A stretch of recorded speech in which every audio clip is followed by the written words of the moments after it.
Pues vamos a hablar de este tema con nuestro experto jurídico, con Antonio Caracuel, hoy en el Día Internacional de la Libertad de Prensa. Antonio, ¿qué tal? Bienvenido.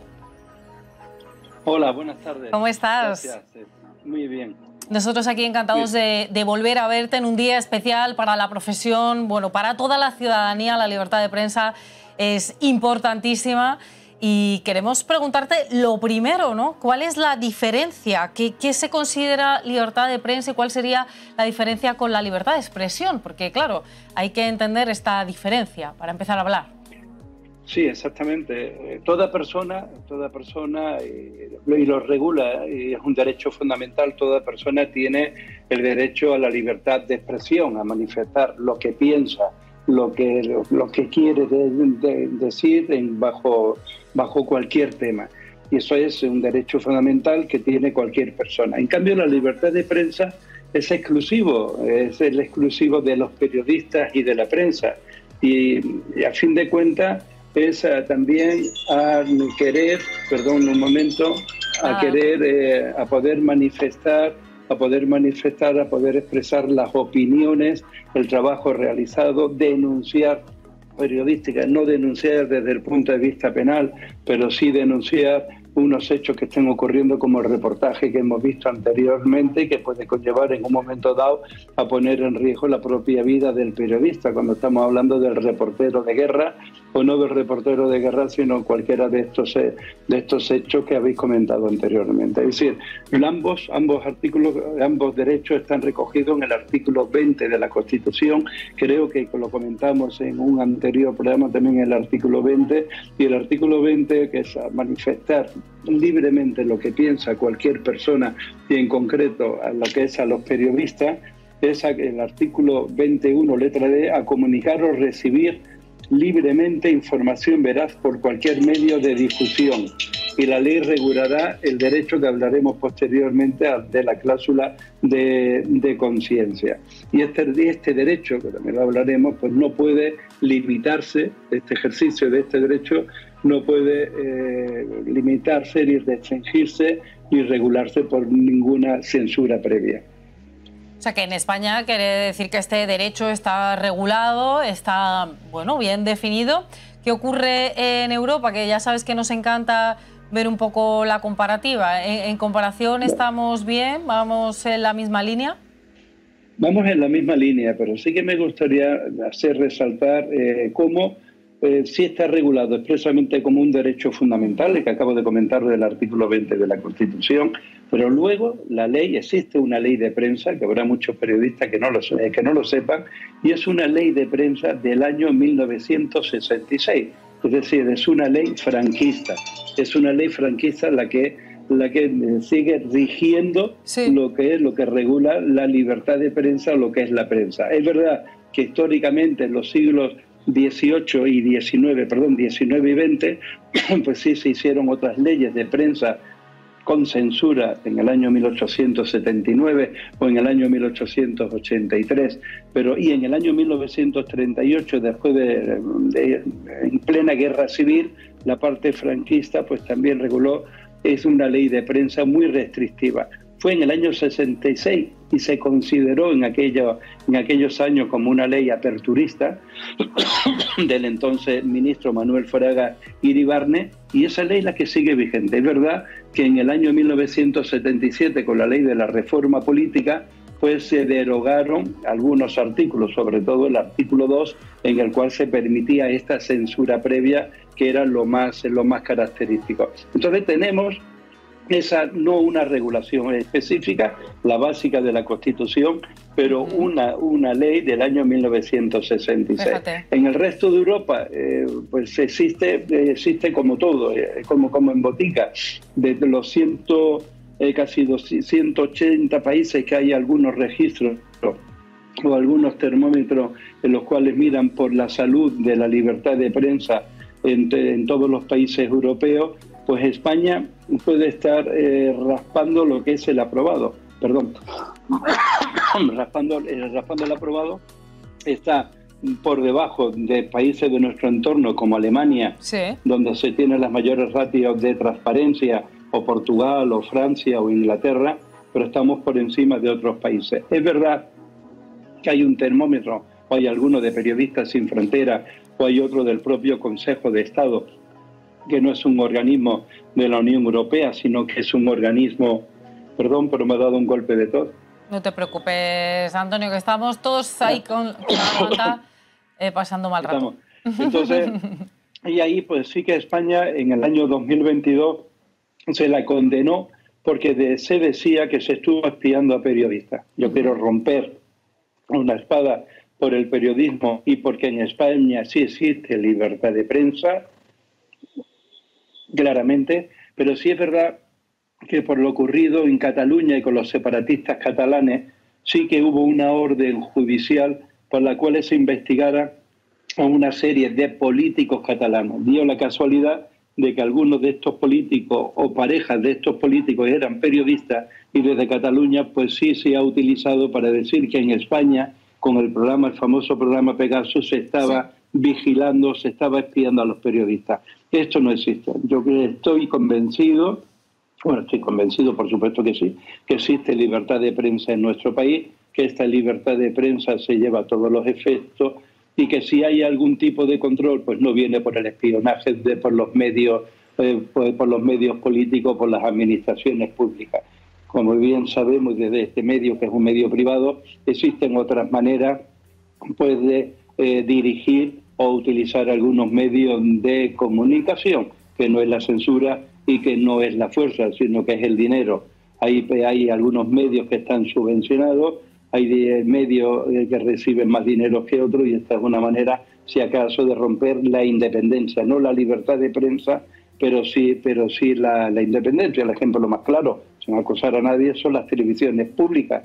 Las televisiones públicas en otros países no tienen publicidad.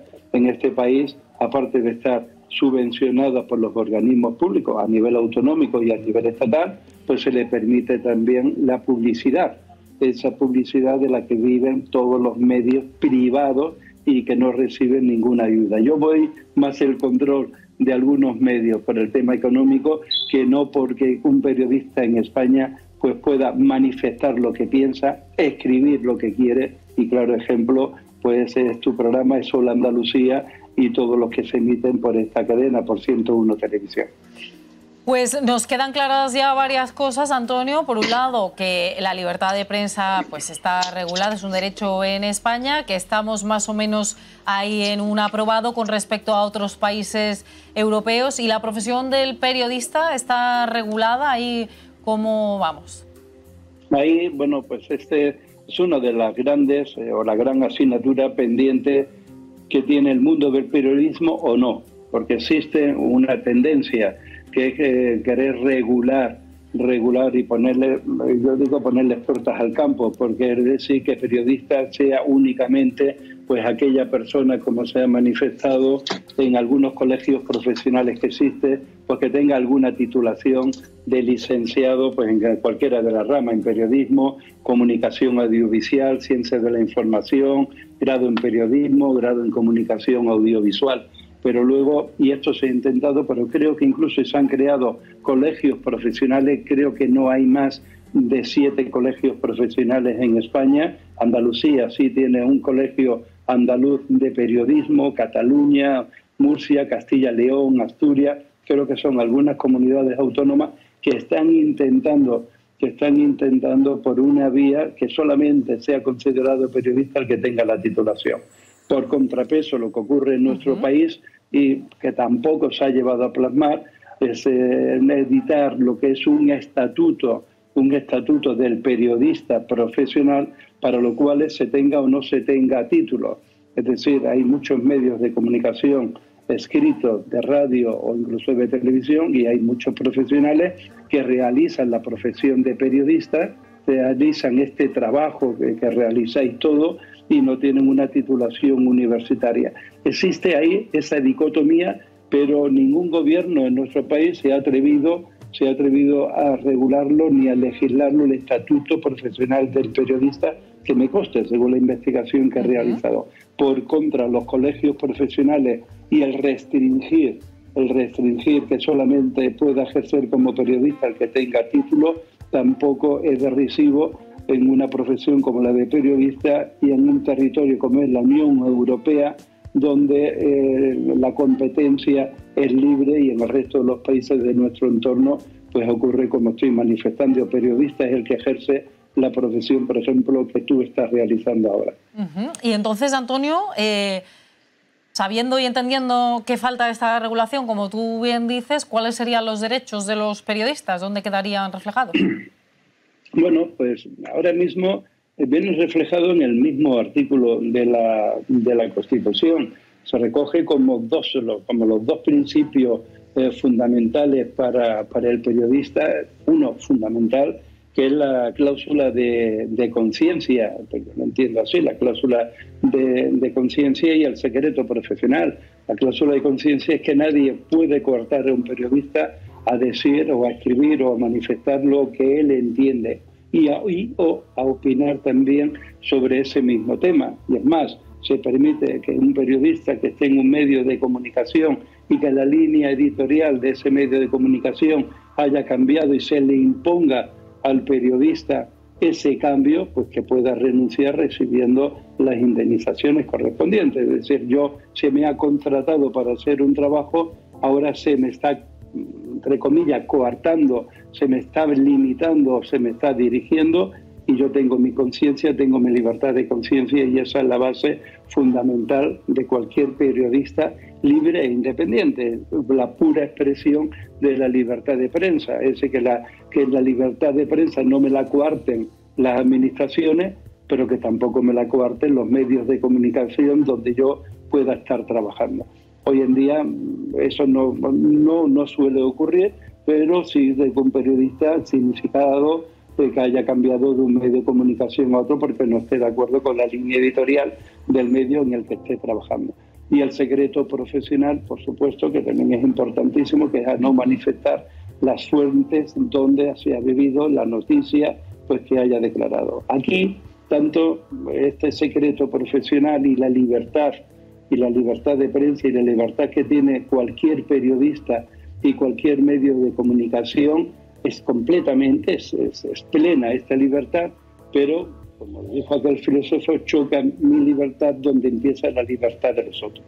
Es decir, lo hemos tratado aquí en otro programa con la fake news, lo hemos tratado con la intimidad personal, sí, el derecho al honor y la intimidad personal. Ahí en esa barrera tan fina existe una gran lucha, incluso jurisprudencial, de qué prevalece: el derecho a informar del periodista o del medio, en un momento dado, o por otro lado esa libertad o ese derecho fundamental al honor y a la libertad que también tenga la persona para que no se hable de sus asuntos personales, por ejemplo, o que se manifieste la realidad o la verdad, que se haya constatado la verdad de los hechos que se están comunicando o expresando en ese medio de comunicación. Antonio, también está el derecho de rectificación, ¿no? ¿Qué sería este derecho? ¿Cómo se regula? Bueno, pues este derecho es la consecuencia de lo que he dicho anteriormente. Es decir, Soledad Mena puede realizar una crónica del abogado Antonio Caracuel y decir el trabajo que está realizando, y si yo no estoy de acuerdo porque no se ajusta a la realidad, sí que existe regulado y está enmarcado este derecho de rectificación que tiene cualquier ciudadano. Yo lo he realizado por una circunstancia, profesionalmente lo he ejercitado, con diarios de tirada nacional, y entonces remitir a los 7 días siguientes a que se haya publicado o se haya puesto en televisión o en radio los hechos con los que no se están de acuerdo, decir que no se ajustan a la realidad, que la realidad es lo que le estoy contando, y dándole ese tiempo para que rectifiquen voluntariamente. Y es un paso previo que tiene cualquier ciudadano que vea atentado su honorabilidad, ejercitar ese derecho de rectificación ante los medios, antes de ir a un juzgado o antes de emprender unas actuaciones judiciales, que incluso también lo hemos visto en casos cuando no ha querido el medio de comunicación acceder voluntariamente a esa rectificación, se ha ido a los tribunales, y entonces ha sido el tribunal el que ha obligado al medio en que sea de la misma forma que publicó esa noticia que no era correcta, a que publiquen la corrección, y en este caso peor, porque sea por un mandato judicial y no voluntariamente. Eso sería no más que un derecho del periodista, es una obligación del periodista, más que del periodista, del medio de comunicación, pero cuando estamos hablando que todos los derechos tienen sus obligaciones, y como he comentado antes, los periodistas y esta libertad de prensa pues también tienen estas obligaciones. Qué maravilla, Antonio, escucharte, que nos lo expliques también, y además hoy en el Día Mundial de la Libertad de Prensa, 3 de mayo, que hayamos podido contar contigo es un placer y un lujo para que nos hayas adentrado un poquito más en estos términos y además entendiéndolo de manera pues maravillosa, sencilla, como siempre haces. Te mando un abrazo muy fuerte. Y solamente felicitaros a todos en vuestro día, a todos los periodistas de 101 Televisión, nuestra casa, y a todos los periodistas en general, y a seguir trabajando. Muchas gracias, Antonio, a ti. Seguimos trabajando. Hacemos primero una pequeña pausa para la publicidad y enseguida estamos de vuelta en Hola Andalucía.